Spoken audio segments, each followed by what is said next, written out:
highest of heights to the depth of the sea.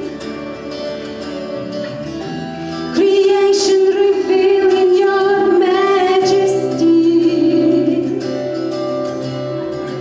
From the colors of pale for the fragrance of spring.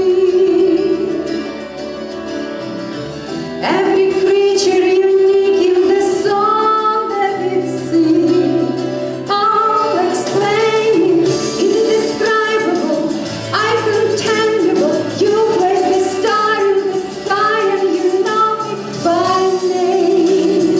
You are amazing, God. All powerful, untameable, awestruck, we fall to our knees as we humble proclaim. You are amazing, God.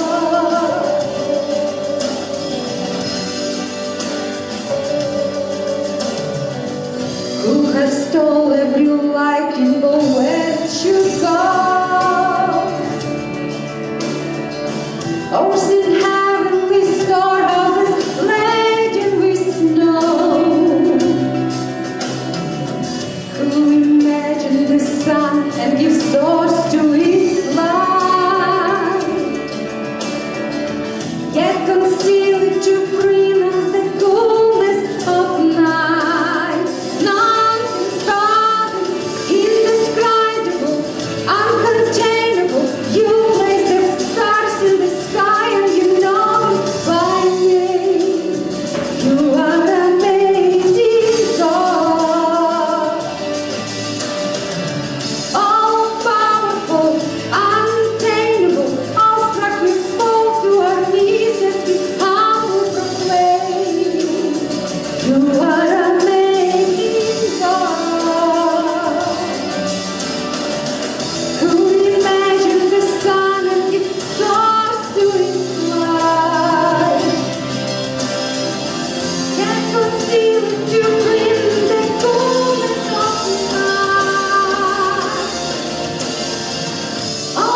Indescribable, uncontainable, you place the stars in the sky and you know it by name.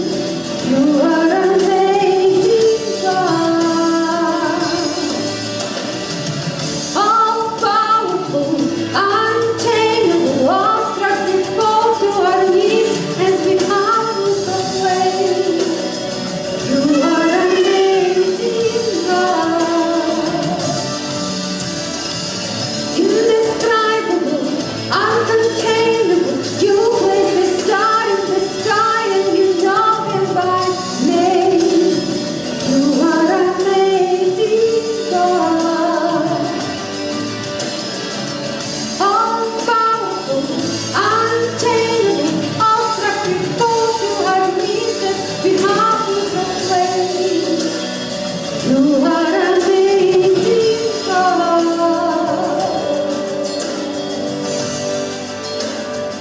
You are amazing, God.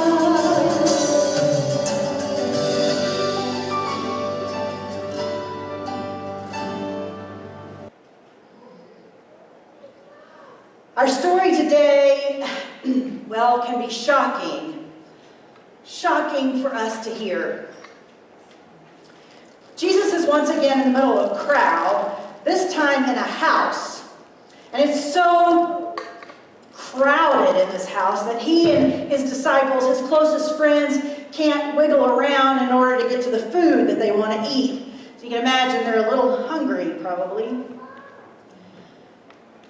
When his family heard what was happening and had been happening all along, they came over. They came to take control of him. They were saying, he's out of his mind. This has got to stop. Enough is enough. After they arrived, they stood outside the house and sent someone inside to tell Jesus they were there to take him home. When Jesus heard these folks, heard this message, Jesus looked around him at the crowd, perhaps disappointed, hurt, and angry at his family. Those who'd been sent to him said, "Look, your mom, your brothers, your sisters are outside looking for you." And at that point, Jesus does something surprising and even a bit offensive to all of us who think of Jesus as that kind of meek, mild, kind person. He turns to those seated around him and says, "Who is my mother? Who are my brothers?" "You. Look, here are my mother and brothers. Those who do God's will is my brother, sister, and mother." Jesus was in the middle of a mighty family struggle. Families. Sometimes as Christians we think of our families that they should be perfect. We love God, we follow Jesus, and we try to do what we're supposed to do, and yet we still find ourselves in the midst of family conflict. We find that the ones we love the most can actually hurt us the most. And the ones we want to trust can violate that trust so horribly. Now, before we dig too deep into this story of Jesus and his family, I want to tell another story. It's a fictional story that represents the true story of many lives. And first of all, let me note, June is Pride Month.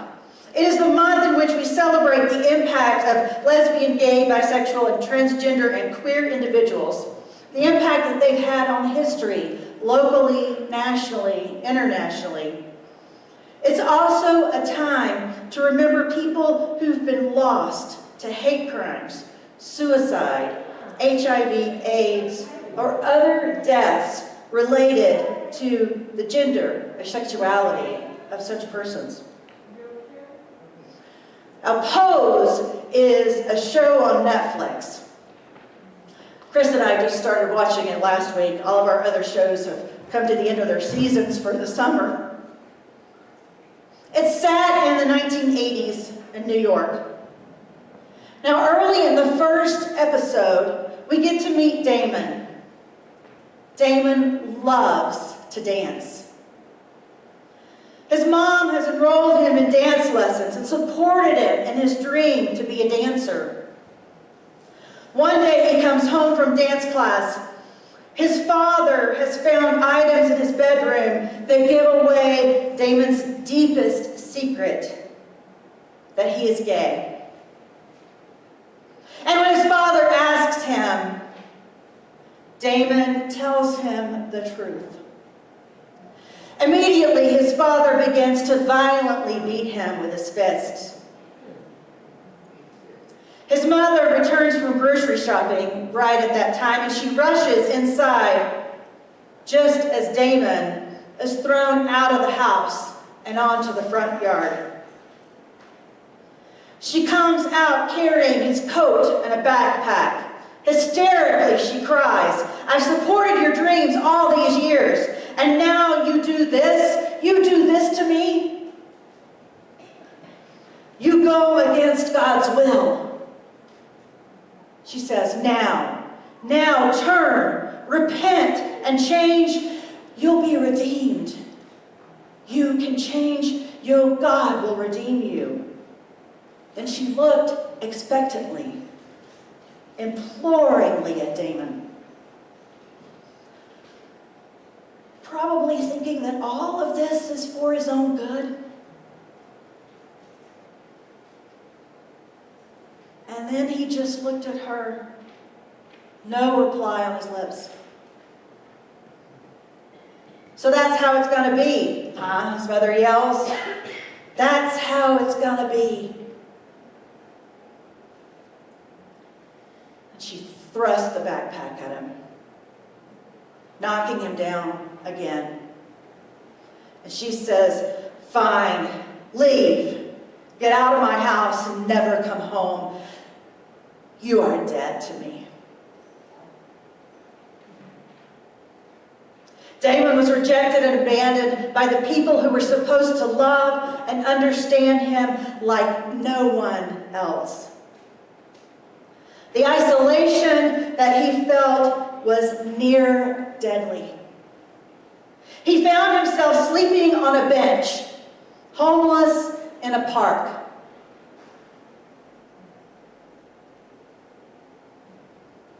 Jesus knew this kind of rejection. His own mother and siblings were coming to get him, to shut him up. He's got to quit saying all the stuff he is. It's going against everything God has taught us. The religious authorities think he's possessed by Satan. People are talking, and it's not good. They're talking about him, and they're talking about us. It's shameful. He's out of control. We've got to stop him. So his family goes to stop him, probably thinking all of this is for his own good.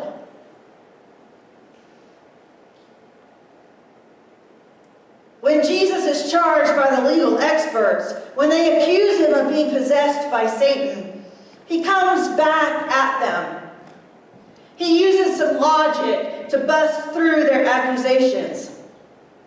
What he's actually doing is pointing out what's really going on. They don't understand who and what Jesus is. And these folks like to know and understand.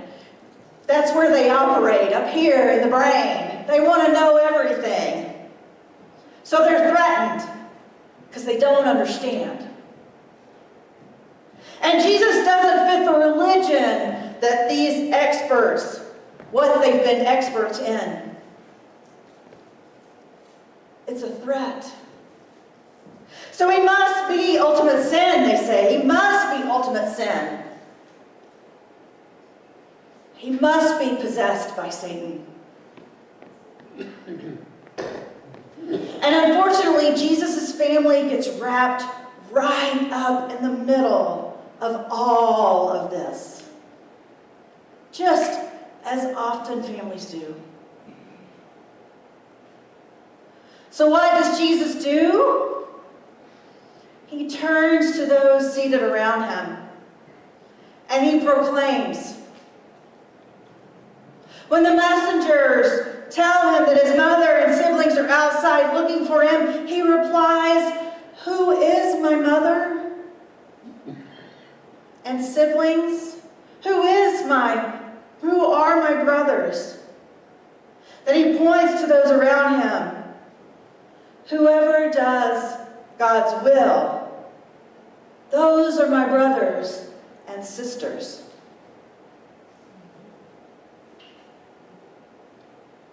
So back to the show, that show Pose. Later in this first episode, Blanca finds out that Damon, Blanca, let me explain first. Blanca is a woman, she's transgender. And she has opened a house. This was new learning for me. Houses at the time were places where people self-select families and support LGBTQ persons, young people specifically, who have been rejected by their own families. Blanca starts her own house because the house that she had been living in was not really supportive of her and actually was rejecting her, which was not the purpose of the house. So she found a place to rent and started her own house. She found Damon living in that park, homeless, and she brought him in, as well as several other people who were hopeless and lost. Later in the episode, Blanca finds out that Damon didn't turn in his application to the New York School of Dance. She had helped him pick that application up, and she was encouraging him to follow his dream. to enroll in that school, to become the dancer that he was meant to be. But she found out that he hadn't turned it in. And it actually was after the deadline to have turned those applications in. She grabbed him by the arm and literally pulled him out the door and across town to the school. All of the other house members, those self-selected family members, followed behind, walking all the way across town to the school. And she stormed into that school, still holding Damon's arm.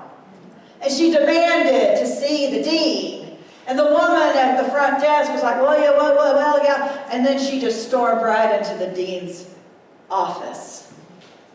And she was saying, you've got to give this boy a chance.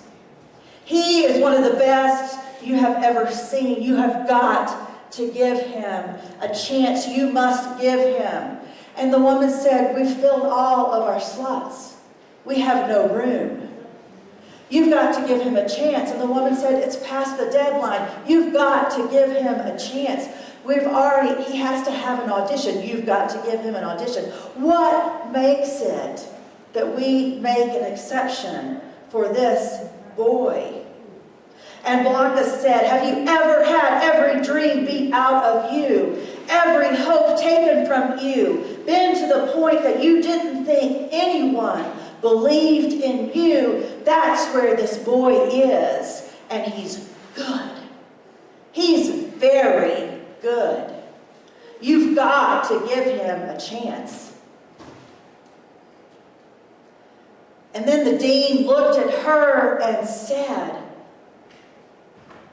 she asked,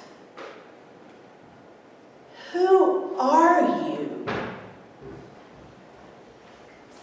And you can see Blanca reflecting just in those seconds, 3 seconds maybe, reflecting on the role she had taken in Damon's life since finding him in the park after he'd been kicked out of the house by his parents. She'd taken him in, given him a place with others living in her house. She'd given him shelter. She'd given him food. She'd given him clothes. She looked the dean straight in the eyes and said, I'm his mother.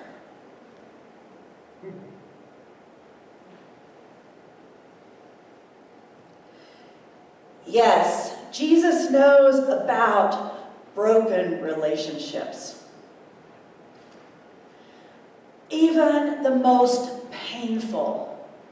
Those family relationships, those that can hurt the most. And Jesus takes all of our broken relationships to the cross, where through his death and resurrections, through our journey of discipleship, our brokenness, those can be redeemed. It is in the context of community, this community of fellow travelers with Jesus, that our broken relationships can be repaired. Indeed, it is through practices such as gathering around the table with Jesus, taking the bread and cup, admitting our own brokenness and willingness to open ourselves to others, that repair begins. Like Blanca's house, when we gather around this table, we are self-selected family. Or more accurately, we are a God-selected family. Created family because we are created children of God, beloved of God. God calling us beloved children. Now, Jesus' mother, Mary, came around. She came around and she journeyed with all the others, walking step by step, foot by foot, mile by mile, in all of the dirt and all of the dust. And she walked all the way to the cross. And while hanging on the cross, Jesus turned to John, one of his disciples, and gave John responsibility for caring for his mother. And an interesting rewording of the questions in this passage, he basically says to Mary and to John, "Mother, here is your son." And to John, "Here is your mother." As we gather around this table, biological definitions of family get redefined. And we become more and more defined by the relationships that we have to Jesus, to God, and to each other, and by the walk that we're taking on that journey with each other and with God. That journey as we take the bread and the cup, as we take on that path, being one with God and one with each other, so that we can be one to the world.